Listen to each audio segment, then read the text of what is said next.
जब हम दूसरा सलातीन और उसके छठे बाब को पढ़ते हैं तो हमें पता चलता है कि शाह आराम ने सामरिया का मुहासरा किया और उसने सामरिया को चारों तरफ से घेर लिया और सामरिया में एक बड़ा काल था, यहाँ तक कि गधे का सर चांदी के 80 सिक्कों में बिकने लगा। लोग बहुत परेशान थे और इस सिचुएशन में एक दिन मर्द खुदा अलीशा खड़ा हुआ और उसने लोगों को मुखातिब किया और उनसे कहा, खुदावंद की बात सुनो। खुदावंद यूँ फरमाता है कि कल शाम इसी वक्त के करीब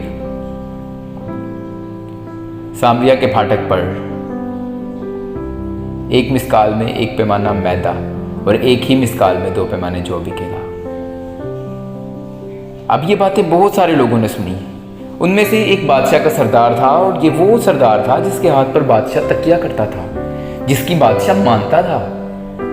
इसने मर्द खुदा के मुंह से निकले हुए उस कलाम का यकीन नहीं किया और इसने कहा कि अगर खुदा आसमान को खिड़कियां भी लगा दे तो भी क्या ऐसा हो सकता है।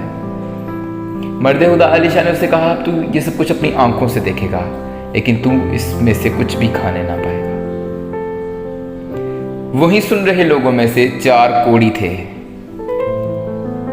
उन्होंने खुदा के कलाम का यकीन कर लिया। रात के वक्त वो लोग अरामियों की लश्करगाह तक गए और जब वो वहां पर पहुंचे तो उन्हें पता चला कि उनकी लश्करगाहों में कोई भी शख्स मौजूद नहीं है। खुदा ने आसमान से रथों की आवाज़ें उनको सुनवाई और वो सब के सब अपने मेज़, अपना सोना चांदी, सब कुछ ऐसे के तैसा छोड़कर भाग गए।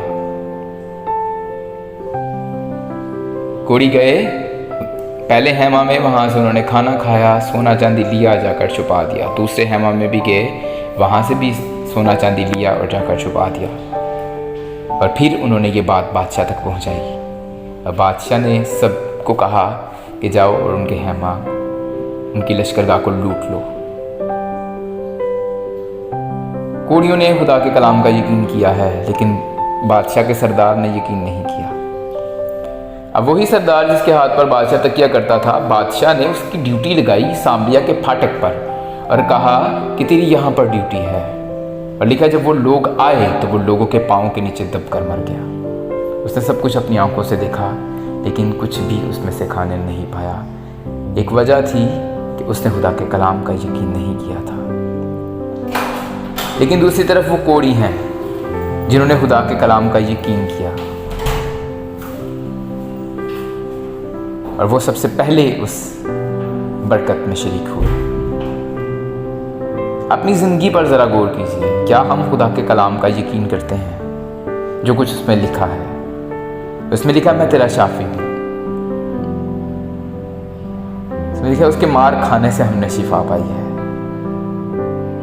खुदा ने दुनिया से ऐसी मोहब्बत रखी कि उसने अपना इकलौता बेटा बख्श दिया ताकि जो कोई उस पर ईमान लाए हलाक ना हो बल्कि हमेशा की ज़िंदगी पाए। हमें खुदा के कलाम का यकीन करना है क्योंकि खुदा का कलाम हमेशा सच्चा है। आसमान और ज़मीन तो टल सकते हैं लेकिन खुदावंद ने कहा मेरे मुँह की बातें हरगिज़ ना टलेंगी। आइए अपनी ज़िंदगी में खुदा के कलाम का यकीन कीजिए ताकि आप बरकत के वारिस बने। God bless you.